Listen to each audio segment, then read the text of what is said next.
Right, good evening everyone and welcome to this, the last in our series of lectures for this session. Welcome to the audience online. I'm Ian Ralston, I'm the current president of the Society of Antiquaries of Scotland, and you're all very welcome here tonight. We've got a little bit of business to go through first before we get to the main event, our lecture from Dr. Pope. I hand over to the director. Good evening, fellows and guests.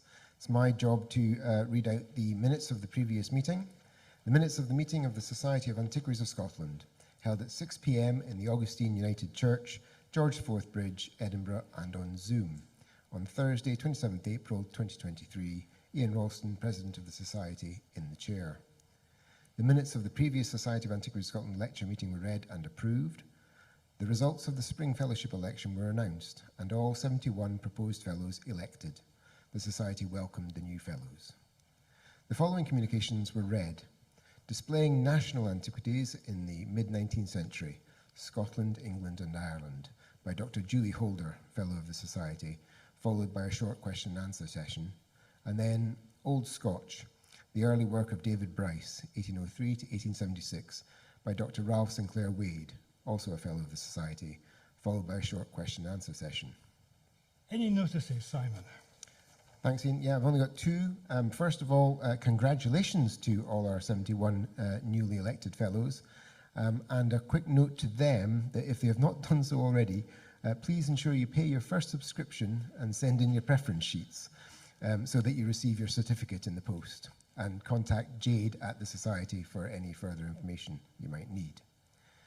And secondly, just to remind everyone that booking for Archaeological Research in Progress, our day conference, is open. There's still plenty of availability, both in person and online, but it is going quickly. So please do book as soon as you can. And to entice you, there is a buffet lunch and refreshments included. Thank you very much. Thank you, Simon. Right, ladies and gentlemen, fellows, it's my great pleasure this evening to introduce my colleague and sometime co-author of one of the most hotly titled papers in British prehistory, Dr. Rachel Pope.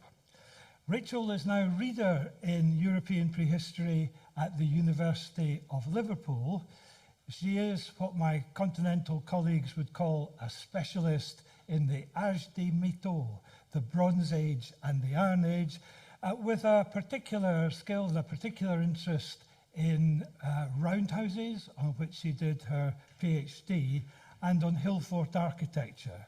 And she's directed a number of major surveys and excavation projects in Northumberland, in Cheshire, and in North Wales. She's working on a number of strands of new method, leading to increasingly nuanced understandings of social organisation in Europe before Rome. And I anticipate we'll hear more about that tonight. A vice president of the Prehistoric Society, she's a special advisor to Butser Ancient Farm down in Hampshire, and a leading light in the Hands-Off Old Oswestry Hillfort, as well as being a fellow of our society and of the Society of Antiquaries of London. So I'm delighted to welcome Rachel tonight to talk to us on Reapproaching Celts 2. I'm going to introduce you to some of the conclusions of my recent paper, Reapproaching Celts, especially about scale and methods, some principles that we need to take forwards really in Iron Age studies in Europe. But mostly what I'd like to do with you this evening, and I want you to be a very active part in this, is to advance two threads out of that paper. So firstly, I want to find out whether we can, in fact, call the people at the mouth of the Danube Celts. Now, this has been talked about for some time, but I'm going to take us through the evidence, and we here are going to decide whether we think we can. Secondly, I'm going to begin to put forward a case for the Western survival of Celtic ideas at the end of the late Hallstatt period.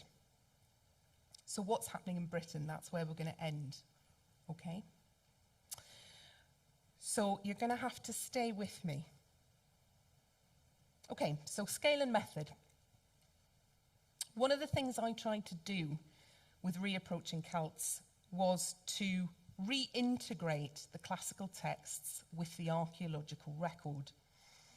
Not so that they would lead the archaeology, but that this would be a symbiosis between the two strands of evidence. And I like to think of the classical texts actually as a type of archaeological evidence. Okay, so how do we combine texts and archaeology? So this is the paper here. What I did was really going back to the 1870s, try to work out a problem that we've had since the 1870s and across the 20th century between two different types of archaeology. On the one hand, the archaeology of Henri de Bois de Jubainville, an historian and philologist who believed that we can use the terms Celts and Galatai from the texts and unify them, see them all as the same people across Europe, and talk in terms of a Celtic empire. Standing in the red corner was Alexandre Bertrand, an archaeologist, who said, actually, we're probably looking at two different things here with Celts and Galatai in the texts. And we really need to look at archaeological social units. These are different things. It's not an empire. These are different social units. And of course, this continued through the 20th century, most recently the debate between Barry Cunliffe and John Collis, who were essentially doing that same thing. One talking about unifying the data, one talking about the specifics, breaking it down. So I'm a field archaeologist, I'm a digger really at heart. And what I thought this field needed, what it required, was a contextual archaeological approach. The sequencing of the data in chronological order, texts and archaeology, comparing like with like. So we're dealing with a period of 800 years. I'm not interested really, this is sacrilege, but I'm not really interested about what Julius Caesar has to say in the 1st century BC when I want to know about what's happening in the 6th century BC. It doesn't marry.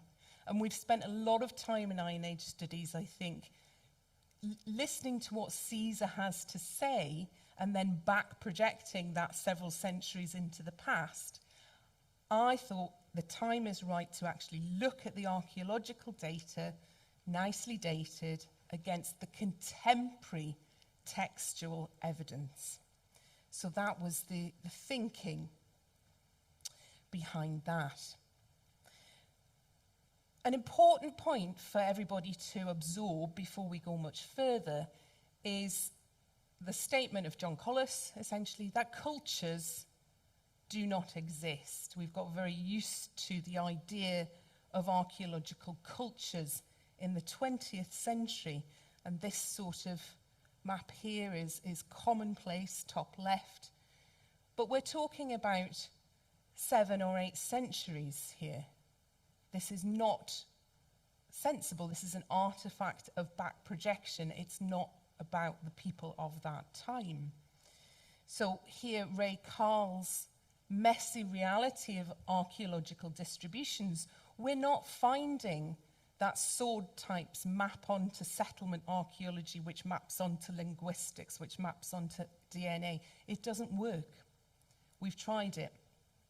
Cultures in that sense don't exist as bounded entities. They overlap in different forms. When we look at 6th century BC in Europe. What we're finding now is much smaller social units that vary from one another. This isn't a unified society across these centuries. It's much smaller scale, and it's temporally much tighter. These are late Iron Age architecture of the 1st century BC. It's practically a different architectural form on each peninsula in the west of Britain. So we're not seeing a Celtic culture here, we're seeing regional variation, and that's something that we've really got to get to the bottom of, that these Victorian ideas of empire and cultures do not exist archaeologically. Okay, so my method then was taking the 34, I think it is, yes, the 34 references to the Celts in the early texts, so this is only up to about 300 BC, so Caesar isn't here, I'm pleased to say. These are the first references to the Celts between about 600 BC and 300 BC, and there's actually quite a lot of them. So sequencing them in chronological order, bringing some stratigraphy also to these later recorded texts that give us information about the earlier periods. So rather than, again, seeing these as a static entity, actually bringing time depth to those oral traditions. And then mapping these occurrences in the textual evidence.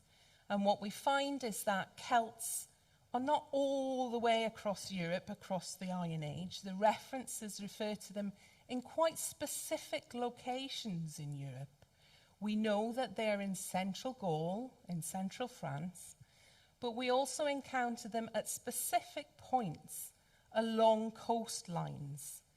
This isn't empire, these are smaller groups, settlements. And John Collis, again, has been quite clear on this, that when we're talking about Celtic peoples, we're looking at the size of a valley, a settlement. That's the social unit, not a state, not an empire. So, this is an important map. It's not actually Barry Cunliffe's map, but this is Barry Cunliffe's thinking. So the variation between two different zones, if you like, we're not talking cultures here, but an Atlantic West, which has very different archaeology from a Mediterranean South, and then we have our Central European traditions. And when we map the Celts of the historical texts, we find them actually at the center of all these different traditions. And we find that they have these cultural influences too. So at the beginning of the Iron Age, we have a situation where we are able to see two very different types of archaeology in the record. So this is the Llynfawr phase, between 800 to 600 BC.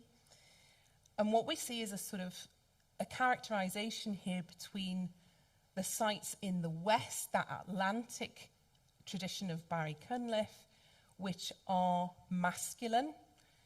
They see a continuity of masculine late Bronze Age traditions. So they're looking backwards. They're interested in masculine status display, swords, razors. We're not seeing high status women, or not very often yet, in the record. And men receive the new inhumation rite first. This is very different to what is happening further east at the same time. So an Atlantic West is culturally very different to what we're seeing further east, particularly in Austria at this point. In the Atlantic West, the settlement evidence in Britain, in the Low Countries, is the settlement evidence of pastoralists. There's no high status sites.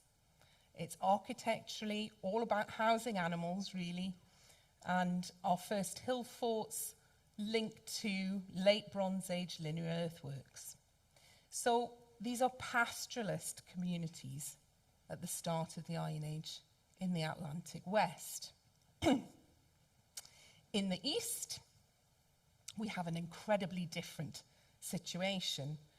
The site of Hallstatt in Austria is incredibly influential at this time.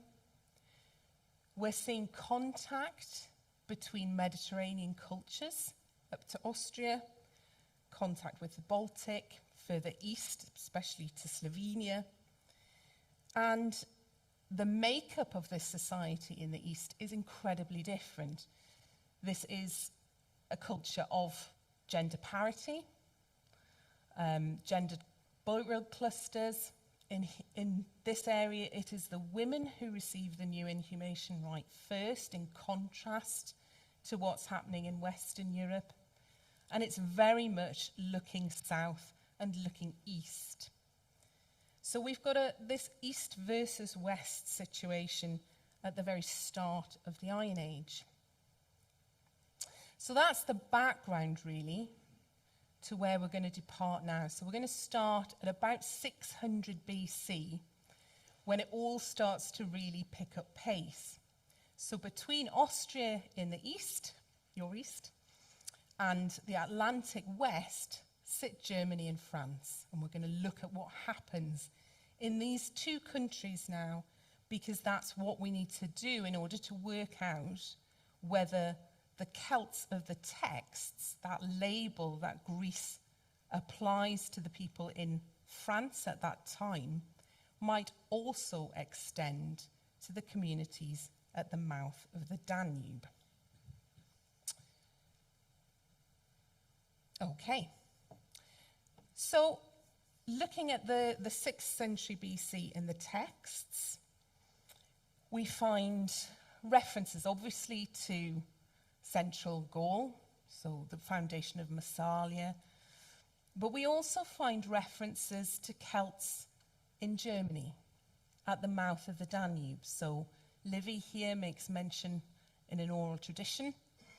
Herodotus talks about the Danube rising in the country of the Celts, and there's been an awful lot of ink spilt about whether Herodotus was very good at geography. But I think that's our problem, really, rather than his. And we'll explore that in more detail. When we look at the linguistics, and please don't panic at this slide, this is just trying to get to grips with where linguistics is beginning to move. But the important point for us is that by 600 BC, we are beginning to see some evidence for early Celtic languages, Proto-Celtic, early Celtic languages, Lepontic, Venetic, that sort of thing. So there's some lining up there between the linguistics and the texts, and also the archaeology. When we look to Austria, at this point in time, it's quite a confusing record at the moment, but the work of Katharina Rebay-Salisbury, cemeteries in Austria, we're seeing a real gender disparity in the grave record. So lots of excess women, which is a bit odd. And we know they're burying in gendered clusters. It might be that we've just not excavated the comparable masculine cluster. Or it might be that we are looking at communities that have an excess of women. So what's happening here? Are we seeing men migrating elsewhere in these communities? Are we just not digging the right bits of the landscape? Or actually, with the new ADNA evidence, beginning to talk about female mobility, are surplus women in the cemeteries because women are moving to these more female-authored societies in the salt trade in the early part of the Iron Age. This is all new stuff that we're starting to work through. In Bavaria, next door, it's a different society again. So we've got masculine status display in Bavaria, which is very much different to what we're seeing in Austria. So we're starting to be able to pick out very different signatures of social structures, and particularly it seems that gender is a bit of a big deal at this point. At 630 BC, so just before we start to get mention in the texts, we see the establishment of the Heuneberg. And a day's ride west, we have this very important site of Magdalenenberg, which has seen some remarkable scientific work recently. Here we've got a site with a male primary burial. We've got gender parity in much of the cemetery that's built up around this primary burial. There is greater access to proteins amongst the elder men in this community. But what's most fascinating is the degree of mobility in this community at the start of the 6th century BC. We've got individuals buried here who grew up at the Heuneberg at Hallstatt in the Alps in North Italy. So we're seeing in this burial ground the mobility that is implied in the material goods of the site of Hallstatt. People are moving, they're talking to one another, they're probably having children with one another, they're very much travelling and gaining information and ideas from elsewhere and obviously from the Mediterranean.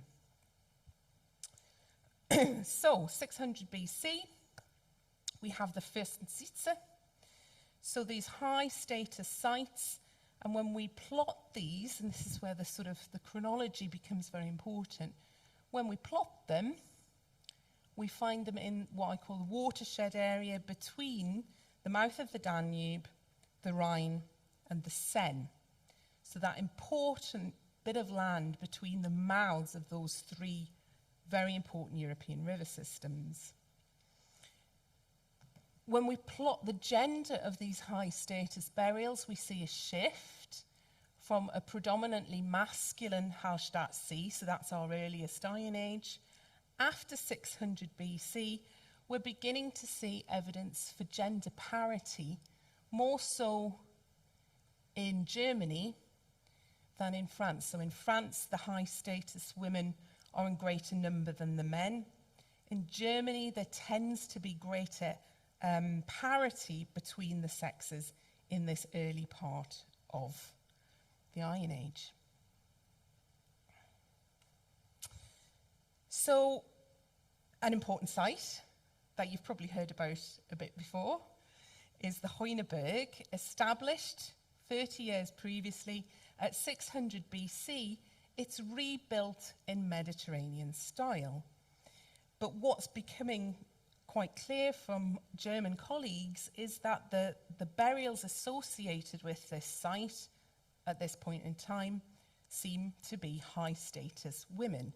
There's also a chap here who seems to be being forgotten again, but he's there. So there's a high status couple in grave 6, a high status woman in grave 1, and Bettelbühl, the more recent excavation with, again, it's a woman and a toddler who seem to be related, or at least in one another's company. And very similar things happening in France at the same time. So early high status women here, it's not as pronounced at this point in France. There's less evidence for it currently, but it does seem to be similar to what's happening at the Heuneberg. So Cortisol, we have the primary burial here is female, and then female burials arranged around, and masculine burials at the periphery. So there's something happening here in Germany and in France at the same time. Now, what happens at the traditional transition, 550 BC, between Hallstatt D1 and D23? We see a move out of that watershed area. So in the early part, it's very much focused on those river mouths. And then as we move forward in time, there's a move north and there's a move south. So we're seeing population growth. We're seeing here, yes, an increase in those high status female burials, but interestingly, not in all regions. So Württemberg has that parity. Rhineland, yes, Rhineland continues to be more masculine. So again, we're seeing variation in who is accorded status at this point in time. And these are some of the German burials. So you can see here some are masculine, some are feminine. Male and female high status, male and female authority. And one of the very important things to pull out of this is the very high levels of contact with Greece that are happening at this time. In northeast France, we're seeing quite similar types of burials, always slightly later, perhaps 20 years, a generation maybe so, than Germany. Germany seems to get these changes first. And in France, evidence for a matrifocal lineage, we think now. I'm nervous about the term matrilineal. I think we haven't quite the evidence to claim that yet. I prefer the term matrifocal. It's slightly looser. It's not proclaiming to understand the exact nature of society, but what we can say at the moment is that in northeast France, the very high status individuals seem to be the women, until lovely Laval at the end. And this is where it seems to start going wrong. So this is the burial of Hochdorf at 530 BC. And Hochdorf is very keen to display, or his descendants are very keen to display, his links with Greece. So this chap has golden shoes. He's lying on a Greek kleiner or couch. He's got a gold neck ring. He's got Germanic drinking horns, but Mediterranean vessels, drinking vessels. And it's at this point, so during this gentleman's lifetime, that we begin to see the start of that movement out of the watershed area. So to the north of the traditional homeland, we begin to find burials that are quite martial in characteristics. So the first chariots are found at this point in Rhineland. We're starting to see burials with spears rather than status items. They're actually beginning to reject that type of Mediterranean display in favor of martial forms. We also see, peculiarly, women with daggers moving north in northeast France. So again, a little bit later than when it happens in Germany, but the same thing is repeated in France as in Germany, just slightly further west. This is also the point at which there's a fire, and quite a big fire. It's not a kitchen fire. It destroys the site. The majority of the external settlement at the Heuneberg is not resettled at this point. So there's something going on at this point in time. The man with the golden shoes did not seem to be making friends. There seems to be a point of divergence in those social groups, and the origins, 550 BC, of that shift north that becomes the transition between two key periods.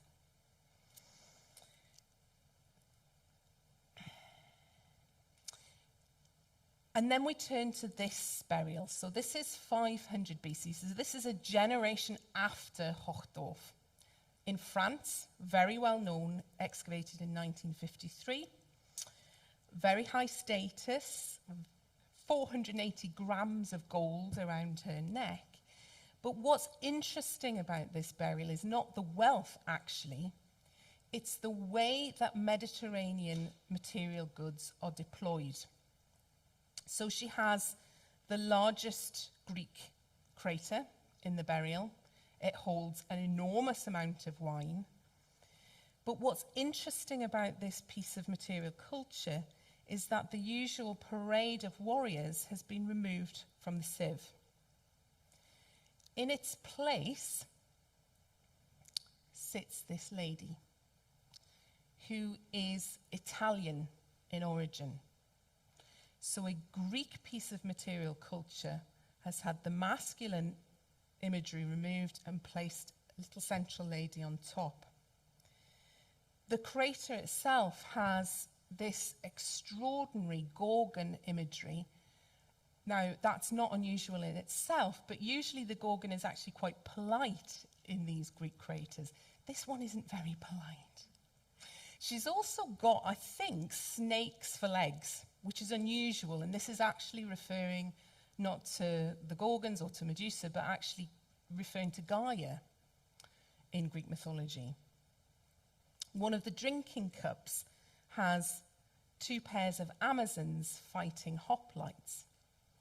So these are very interesting bits of Mediterranean culture deployed in a very interesting way at 500 BC.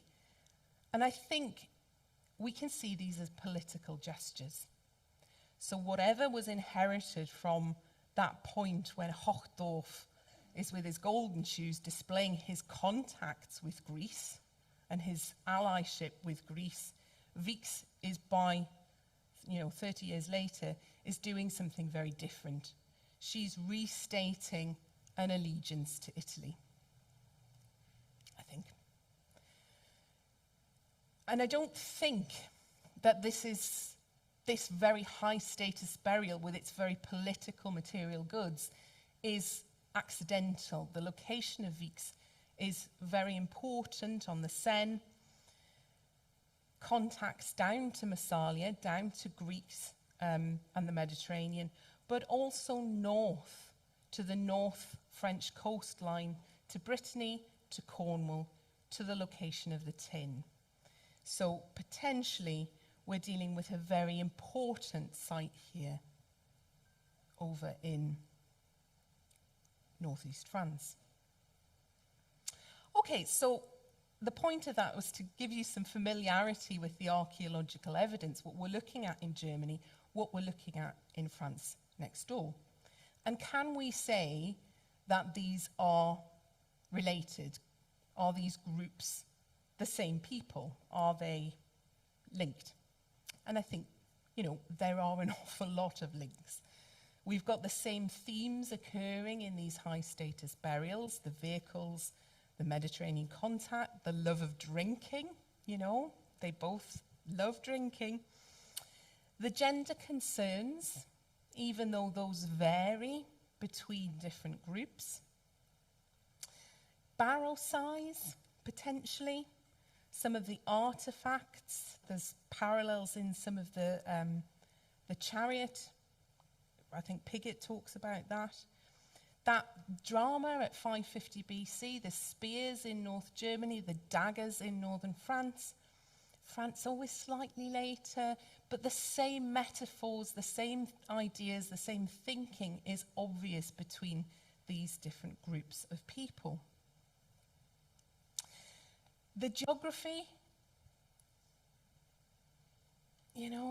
this move between Danube to Rhine to Seine, the border between Germany and France is a modern construct. It's a modern political boundary. This does not seem to be the case. These groups are connected, and we are seeing similar things happening in the two areas. All right, so answering the question, can we call the late Hallstatt people at the Danube source Celts? Okay, so the argument then that we do see similar traditions in the two areas at the same time. The geographical distribution, that connection between the three main rivers, the fact that the final late Hallstatt burials are actually in Germany.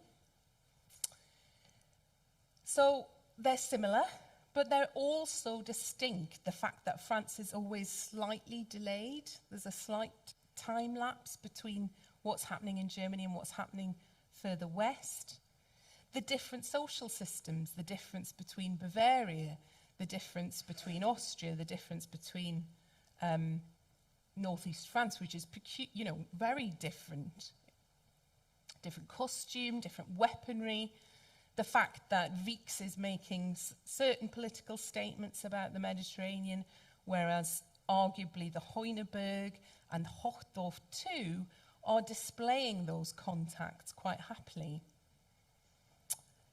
So similar, yes, but highly regionalised. And again, bringing in that point by John Collis, that the scale of these social groups is of settlements and valleys, not states or empires. So we can see similarities between these groups of people, between the Seine and the Danube, without needing necessarily to call them all the same thing. The classical texts, the fact that we have Celts at the mouth of the Danube, Herodotus and Livy telling us the same thing. The fact that when we plot the classical references to the Celts, we're finding greater associations in the West, in France, but then realizing that through Massalia, this is mostly where the Greeks met the Celts. Okay, so that's an important point to take forwards. So are we looking at Celts at the mouth of the Danube, or are we looking at some Celts at the mouth of the Danube? Are we seeing people moving east from a Celtic source in central France? Certainly we've got the evidence now, the scientific evidence, for the mobility of individuals at this time. So, can we call them Celts? Right. I don't think it does any harm, and I know that German colleagues are very happy to use Celts for that material culture. I think with this sort of very critical analysis now, I don't think it does any harm, as long as we are clear about this not being a monolithic culture. If we can accept that the archaeology works at this smaller social unit and that there's variation between these groups of people, then I don't necessarily see harm in calling them all Celts. But we must remain critical that the social scale is much smaller than we've traditionally been encouraged to believe. So I think we can, just with caveats. All right, so that's one problem that sort of hadn't been resolved in that paper, Reapproaching Celts. And I think there's an answer there now. Another thread that wasn't really resolved in that paper was this question of archaeological survival of Celtic ideas in the West. So potentially a thread through to more modern usages of the term. So let's investigate, let's look at what evidence we might have for this. Okay, so this is quite a complex thing to get across. Essentially, that transition, that social transition from the late Hallstatt period to the early La Tène period, we give it as 450 BC. When we sequence the data, what we actually see is a political process that takes 200 years to complete. So it begins with those martial burials in the north, in Rhineland and in Champagne, that whatever is happening at the Heuneberg, whatever Hochdorf was involved in, that creates that move out of the watershed area into the north. There's political strife. We see Vics, that community in France, dealing with this differently, using political resolution around this, restating perhaps allegiances with Etruria. But by 450 BC, so the classic point of transition, we're seeing things fall apart, really. We're seeing that shift north begin to take more shape. We see the Heuneberg abandoned. We see the ending of Greek trade at that point. So that's where it really starts to form.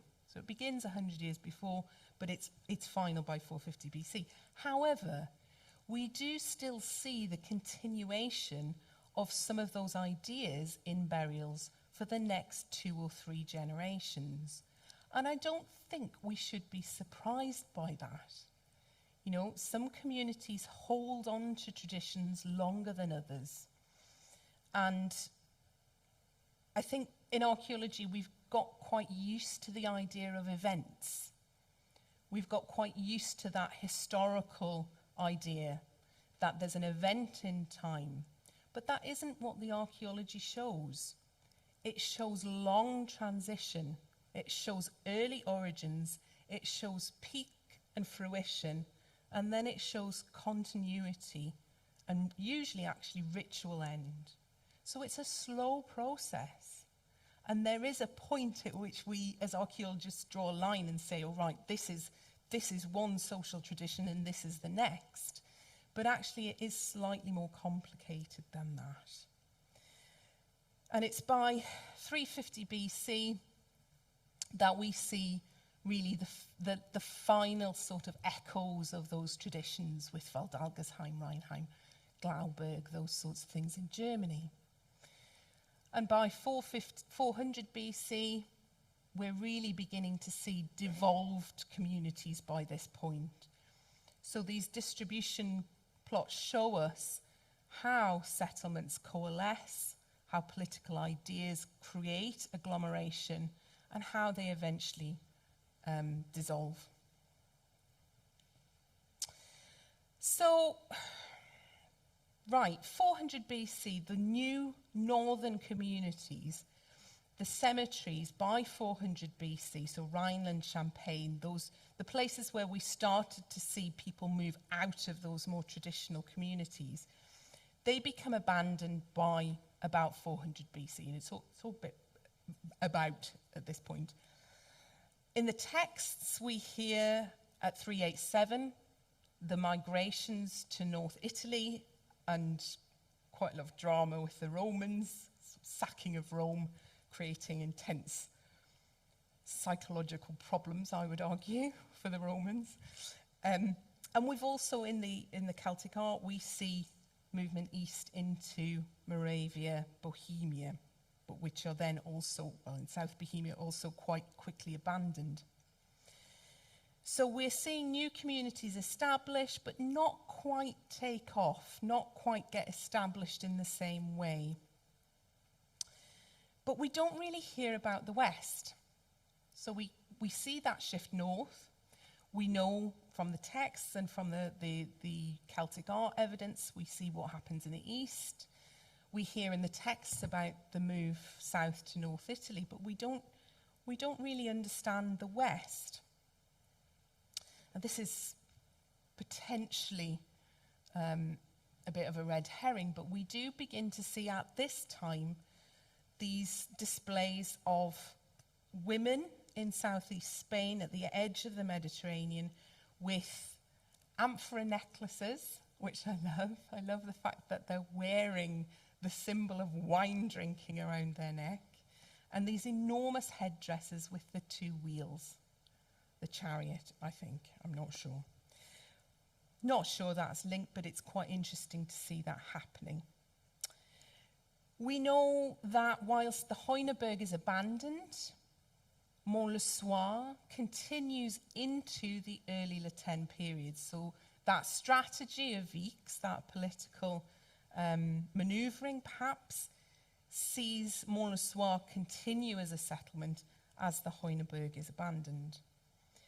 We continue to pick up Italic vessels further west in France, to the west of the Loire, until about 350 BC, so the same time as we see the final Celtic-ish burials in Waldalgesheim.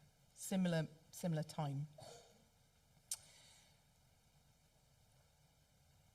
There's also some hints in the statuary. So very well known in the German material record, but potentially with origins in actually northeast Italy. A couple of examples here in the Piceno culture. And we see that slowly making its way, little echoes over ultimately in Armorica. So again, this kind of German to French influence here. This needs slightly more work. And then, of course, we come to Britain. Now, we've had a slight problem. Poor old Britain. We're never easy, are we? But the problem for us is that in the Victorian era, in the early 20th century, we were very taken up with the idea of cultural change as a result of migration. So we spent then many generations saying that nothing was to do with migration. And we've made a very good, clear argument around that.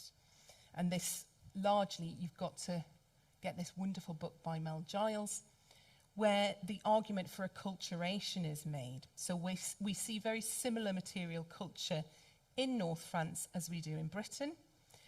But we've got key differences too. So the dominant burial position is north-south and crouched, as opposed to on the continent, which is east-west and extended. So a different type of burial practice. The type of meat that's positioned in these graves is different. The chariots are dismantled as opposed to deposited intact. The weaponry that's deposited is different in France than it is in Britain. So Mel's argument very successfully shows that yes, there are similarities, there are chariots between these groups, but also we're seeing that these groups are doing things differently from one another. Important here too is the dating. So Wetwang, this is one of our key cemetery sites, and we found that the date of Wetwang, the graves, is 3rd century BC. So this is later. The chariots at Wetwang are later still. They're coming in at about 200 BC. So again, there's a mismatch here between what's happening on the continent and what's happening in Britain. But I think the problem for Britain, apart from it being an island and having a case of exceptionalism always, but the problem is that we haven't yet got that developed chronology in place. And I think we're looking for similarities in the record too late. I think what we're actually beginning to see hints of here is that these two areas are related, but that they diverge much earlier than the 4th, 3rd century BC. Secondly, that we're looking for an entire cemetery that matches the continent. Whereas actually, I think what we're seeing now from the isotope evidence, from the ADNA evidence, is that we're talking here about the movement of individuals, not groups. And when we have got evidence now for isotopes from the continent, it's 1 or 2 individuals in a cemetery. It's not an entire group of people migrating, it's an individual. And that's where we've gone wrong. So we've been trying to find evidence of mass migration, historical event. In fact, we need to be thinking about individuals and a specific horizon of mobility. So in the same way that Stuart Needham has talked about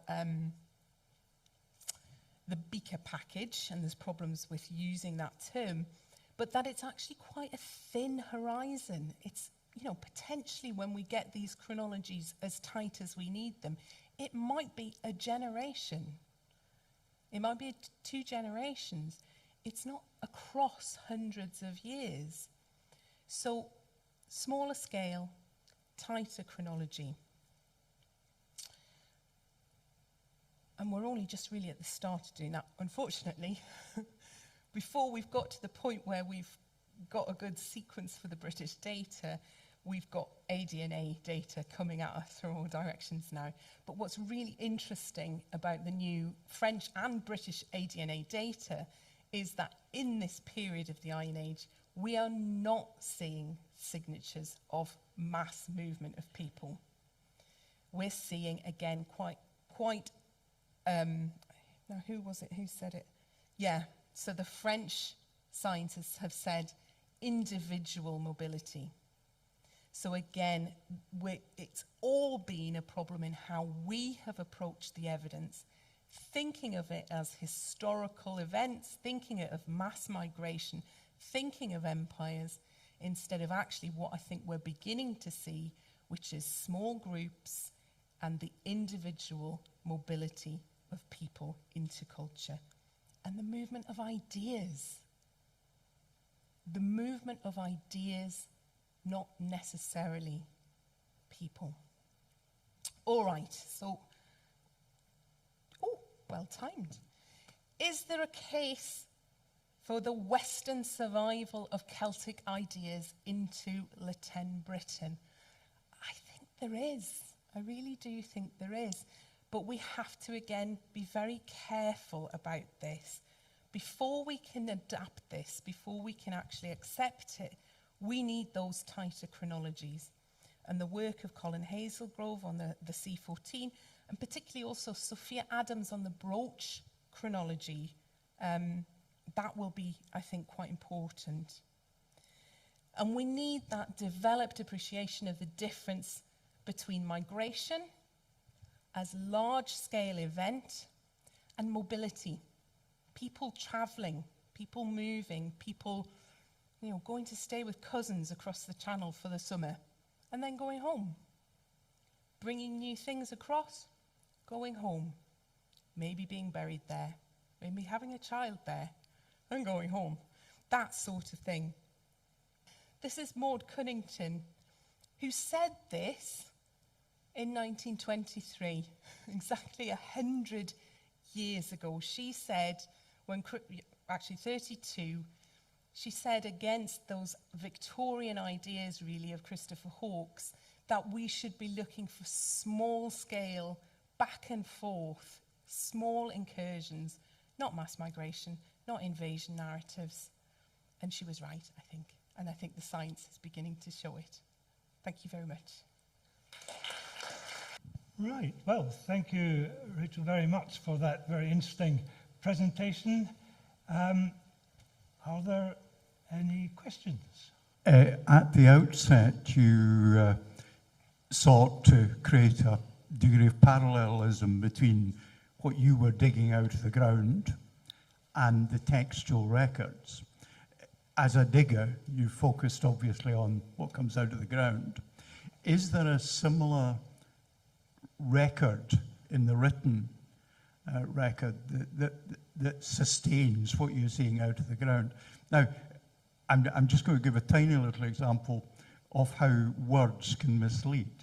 Because as a kid brought up in Cooper and Fife, like kids all over Scotland, we built things with wheels off prams and we pushed them up and down hills and so on. In Cooper, we called them pilers. 10 miles north in Dundee, they were called cairties. And 15 miles south in Kirkcaldy, they were called bogies. So the idea was there, but the language was different. And I just wonder, would language mislead or assist? Thank you very much. That's a brilliant question.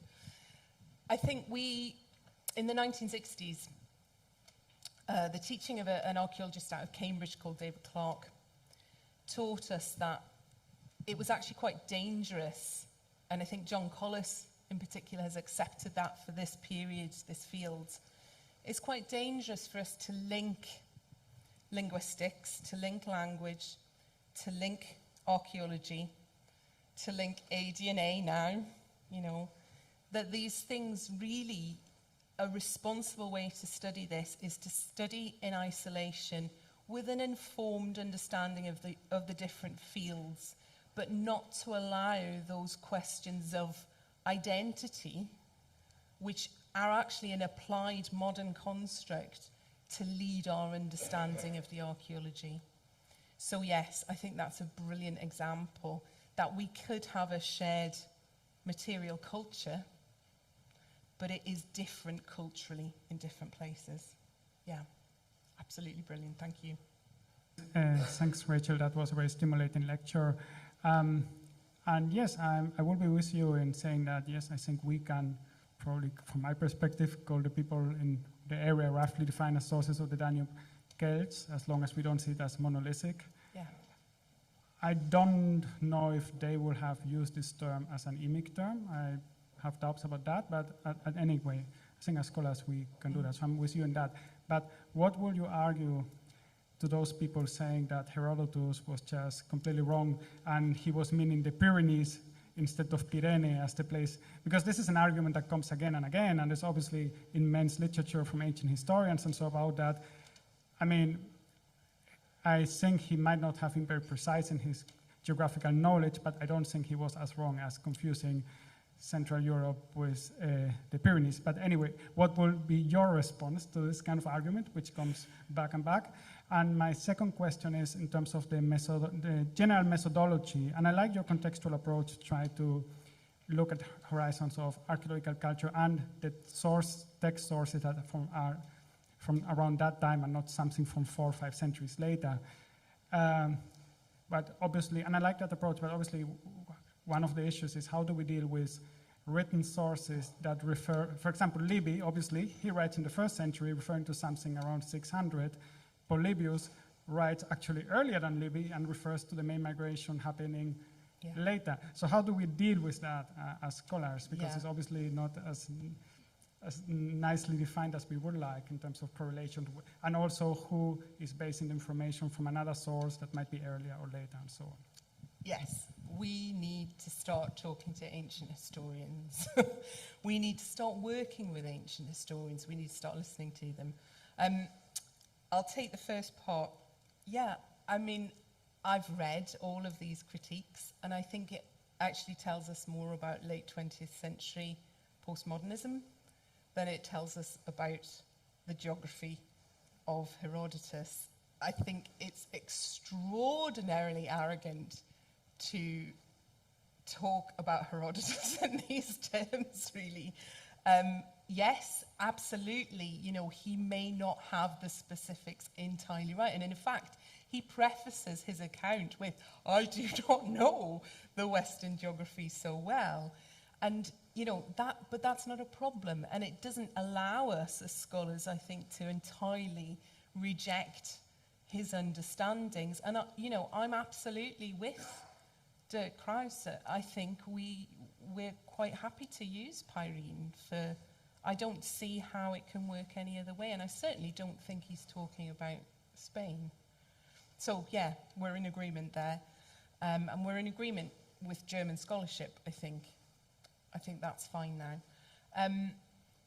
In terms of using the texts, yes, it's complicated, but ancient historians have been working out how to deal with fragments and, things that survive in 1st century AD texts, but are actually 4th century BC, talking about 6th century BC. As archaeologists, we are uniquely well placed to work with these texts. We are able to understand that kind of stratigraphy that exists in those fragments. And I think as long as we are incredibly transparent in our process, we can help ancient historians in this work. They can help us in ours. And, sadly, we inherited a situation where, Stuart Piggin's teaching was essentially, it's all very confused. And that's true, you know, the Roman accounts are incredibly confused. The Greek accounts actually less so, you know, and I think we need to educate ourselves and we need to work collaboratively around this issue. And when we start to do that, we will be able to tie the archaeology and the text together better. We do have a question from Caroline Nicolay. The palace of the Lady of Vix seems to have burnt down, preserving wall paintings, though I don't know if the rest of the settlement or part of it did. Would you see this as a potential connection to make with the Heuneberg and its fiery end? And she's also got, what is your own feeling about the display of Greek Mediterranean vessels objects in the Hochdorf, Vix and Lavaux burials? Thank you. The display of the material goods. Yeah, I mean, this period, the 6th century BC, it's fantastic. You know, they are traveling, they're meeting each other, they're exchanging ideas.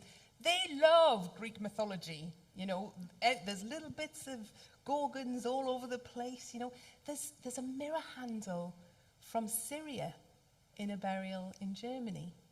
You know, in North Italy, there's a box which has got little amber Medusas in an ivory setting. These people are educating one another, they're talking to one another, they're absorbing all this really amazing Mediterranean culture, and they're taking it north. And I think we've suffered from a situation, you know, I mean, it is colonial thinking, isn't it? This idea that Rome brought civilization, the Mediterranean was civilized, and Europe was the periphery. It wasn't civilized, and the Mediterranean was a civilizing force onto the barbarians of the north. It's nothing like that. It's nothing like that in the archaeology. These people were, you know, they were sharing stories, they were sharing knowledge, they were sharing, you know, technical advances. They knew about the Mediterranean and they were taking part in it. They were politically active in the Mediterranean. They weren't some sort of poor cousin. They were relating to the Mediterranean culture. So yeah, you know, I think we can learn a lot from the material goods in the graves. We've suffered from seeing it as only about trade, and I think there's more that we can do with that now. Thank you.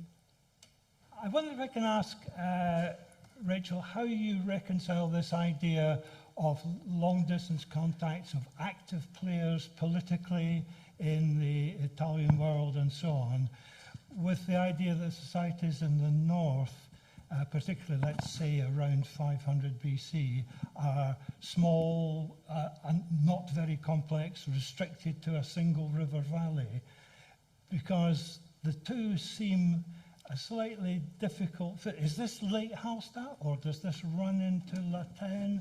And if I can ask a supplementary, why, having rehearsed that, for the British evidence, do you look at, inverted commas, Latin Britain and not at Hallstatt Britain? No. Well, Hallstatt Britain, God, you know, bits of people in pits, caves. It's not pretty what's happening in late Hallstatt Britain. You know, I mean, we have to be honest about this. We are not civilized in the early Iron Age period in Britain. Actually, north of the Forth, I would argue, those pastoralist communities are. But yes, I'll take the first part. So this idea of valley communities, I think it's important to look at where these sites are located. Now, we always did that. We always said, oh, look, this is sited on the Seine, and talked about it in terms of trade, but it's also about contact. They're siting these settlements in those valley locations, you know, and yes, it's a smallish community, but they're moving between, they're traveling between, and they're connected, and they are exchanging ideas and goods. So it doesn't have to be a centrally organized state-like community in order to have reach. And I think that's what we need to get right, is how those different scales work. But at Monlaswa, the site runs down, crosses the river into a harbour on the other side. I mean, it's massive. These late Hallstatt sites are not little hill forts. They are huge. They're bigger than anything else in Europe at the time. So in terms of greater complexity of sites in the north, I have no problem. But in scale terms, they seem to be altogether grander things than you're depicting them to be. And I would say could well fit with, using no states, no empire. Well, no empires, but of course in the 19th century, they're using empire in the sense of the French Empire and the British Empire of the time. And it's clearly an inappropriate vocabulary. But states emerging at that stage, if Rome can be a state, if Athens can be a state, you can have states in the heartland of Europe too. Would you agree? I think we need the evidence for that. I think the problem is that we've assumed that and we've projected that onto the archaeological material. So we are going through a phase of deconstructing those narratives about the past. So when I say valleys, when John Collis says valleys, we are labouring that point of small scale in opposition to the large scale. I think if we are arguing for larger social groups, you know, polity, however we want to phrase it, tribes, then that's fine if we can provide the evidence for that. And maybe that's the next stage, is working specifically on, you know, in Britain we use the term community. What does that mean? How are these people linked? Do we see material culture moving across a certain number of sites in an area? Those are the questions we aren't really yet grappling with.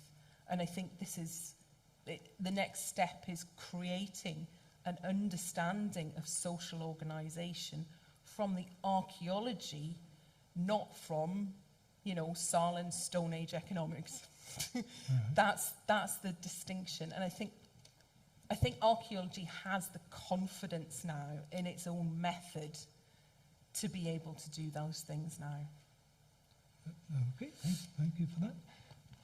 Sorry, you've kind of already answered my question, but I was just going to ask you how you think the future of this kind of micro-history understanding will develop and impact other aspects of understanding history and like stereotypes of history as well. Just in a broader sense, how you think that's going to develop. I mean, I think the project of contextual archaeology has enormous scope. And I think, you know, as archaeologists, we get that, you know, we do it when we dig. We're familiar with this idea of the sequence and we understand how to build chronologies, you know. But I think actually it's being embraced quite readily by ancient historians. They see the value in how archaeology plays into the text. And, you know, we've got to face up to the fact that ancient historians haven't really respected archaeologists for a lot of the last couple of generations. And I think that's, you know, it's valid. It's fair enough. But we're only just beginning to be at a point where our chronologies are able to talk to other fields like that. You know, we're able to move away from kind of static ideas of culture to developed ideas of process. And that is what's going to build into other disciplines more readily, I think, and I hope. Yeah, I'm getting put... At Liverpool, I work alongside ancient historians, and it's all good vibes, so... First of all, thanks a lot. It was a very interesting talk. You mentioned several times the delay in the development between the culture in France and in Germany. And for me, immediately came the question, why? Why is it? Do we know why we have this difference? Is it that there was an influence from the west, from the east to the west, or is it more that one group just started earlier and they moved at the same pace? I'm not actually even sure that it's real. It may be an artifact of our different chronologies in the two countries. I'm not sure. I don't know enough about it. But it's certainly one, talking to John Collis, that was an option that we came up with, that perhaps this is actually an artefact of our own making. So that has to be considered first. But it's not just about time frame, though. There is a distinction in the volume of this. You know, in Germany, there's more of it somehow. It doesn't quite take hold at the same pace. So I'm not sure. It could be real. It could be genuine, or it could be our chronologies. Can I come back to the President's question? I felt a sort of dissonance between your early talk about people living in communities in valleys and yet the very rich material you came to later, which implies wealth. And wealth is based on agriculture. Yes? Happy with that? Or salt. All sorts. Or, yeah, I mean, mining. variety of different things that seem to be occurring at this time. You know, the amber is obviously coming south. It's not all about movement from the Med. I'm just happy to explode, really, all of those assumptions that we make about hierarchy and what it's built on. I think I'd rather that we approach it from a slightly more open mind than we have done in the past. You know, even ideas of, I'm uncomfortable still, and it may be that I just need to think more about this, but, you know, the fact that these are wealthy communities, but why does that imply the hierarchy? Why can't a community just be wealthy? Why can't a community just have access to other communities' culture without it implying power structures? I don't know. I think we just need to be careful about the terminology we use around this sort of stuff. But if that final point, it still puzzles me. If we have a more equal society, we're going to have more equal graves, one assumes, for burials, yes? And yet we see you've been showing us pictures of wealthy graves, which implies to me a hierarchical society.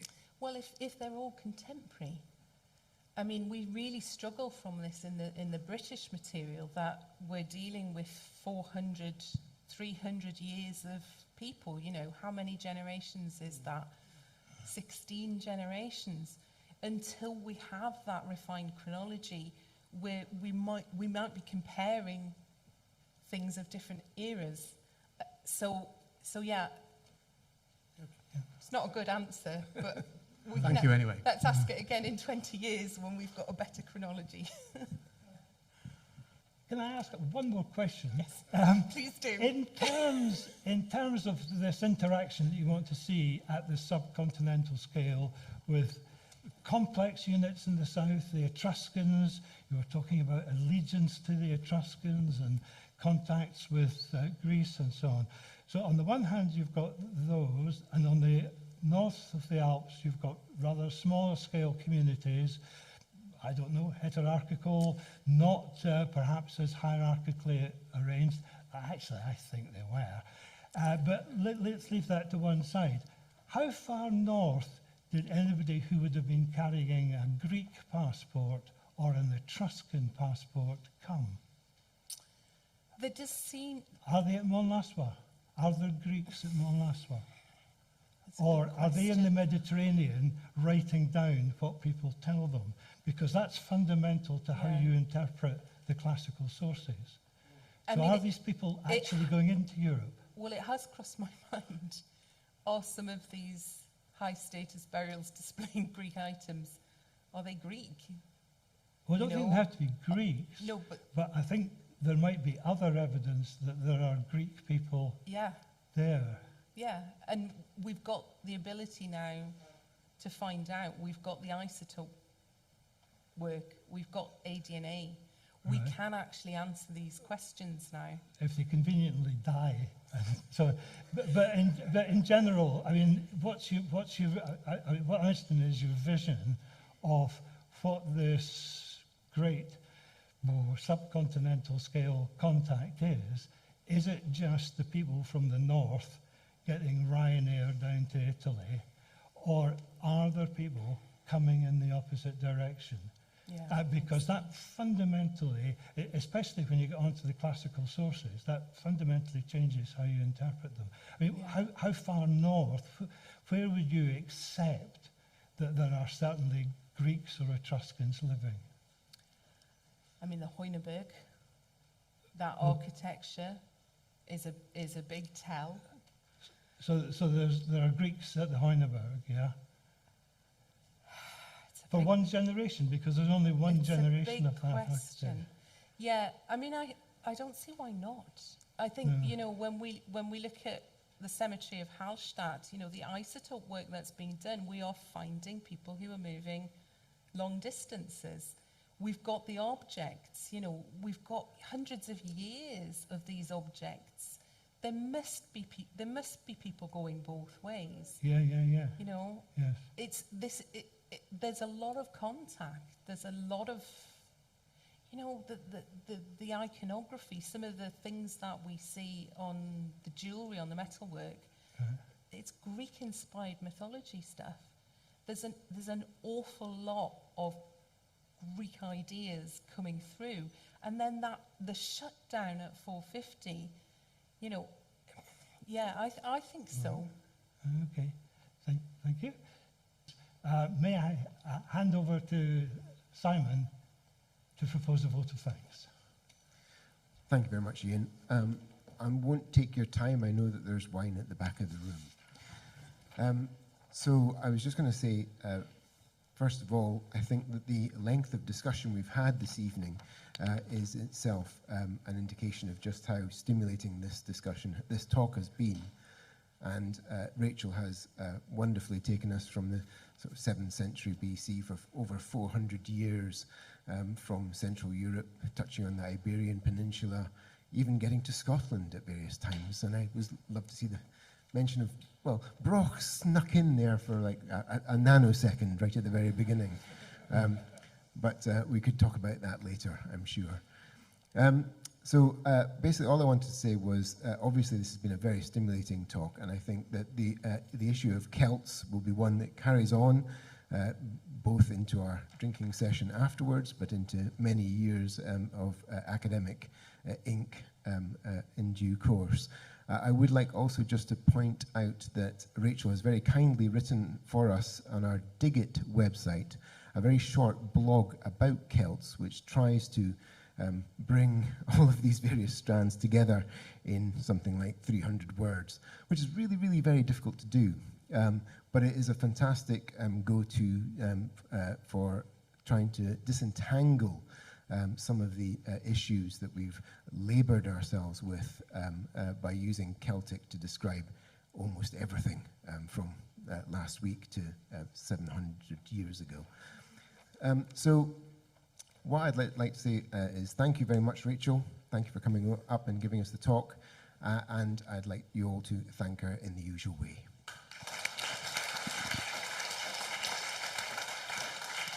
That brings our formal proceedings to a conclusion for this evening. We will, of course, have a whole set of lectures for next session come the autumn. Can I just remind you that Saturday, the 27th of May, is Archaeology Research and Progress, which is in Edinburgh this year. I have to apologise that I won't be there because I will be invading the Mediterranean at the time with a meeting to go to. So that brings our meeting to a conclusion. For those following us online, for those here in the hall, I'm delighted to invite you to continue our discussions with a drink at the back of the room. Thank you all very much.